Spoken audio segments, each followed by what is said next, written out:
আপনাকে দেওয়া হবে। এবার ও বুঝেই নেবে যে ধরুন আপনার ট্রাফিকিং করার জন্য যখন আপনার সঙ্গে কথা বলবে কয়েকদিন, সে বুঝে নেবে আপনি কিসে বলবেন। যদি আপনাকে বিয়ের ছলে বলানো যায় বিয়ের ছলে বলানো হবে, যদি আপনি কাজের ছলে বলেন তো কাজের ছলে বলানো হবে। ওটা ওটা ওদের মস্তিষ্ক যে আপনাকে কয়েকদিন কথা বলে ওরা বুঝে নেবে যে কিসের দ্বারা আপনাকে প্রভাবিত করা যাবে, সেই পার্টিকুলার পার্টটা আপনাকে বলা হবে।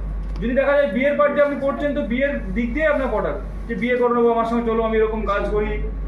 তো মোস্ট প্রবাবলি যে আমাদের ধরুন এইভাবে একটা ট্রাফিকিং শুরু হয়, আপনার যখন স্কুল থেকে বলা হলো আপনি কলকাতায় আসুন, কাজ দেওয়া হবে, আপনি চলে গেলেন কলকাতায়, চেনেন না সেই লোকটাকে, আপনি চলে গেলেন, ওখান থেকে আপনি ট্রাফিকিংয়ে হাত বদল হয়ে যাবে।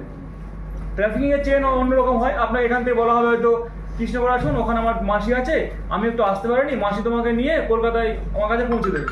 মাসি আপনাকে নিয়ে নিল, আপনি জানছেন এটা ওর মাসি, ওর সঙ্গে কথা বলছেন, মাসি আমি চেনেন না, সেই মাসি নিয়ে গিয়ে কলকাতা দেখা যাচ্ছে অন্য একটা মেয়েকে দিয়ে দিল, তখন কি বলা হবে আপনাকে?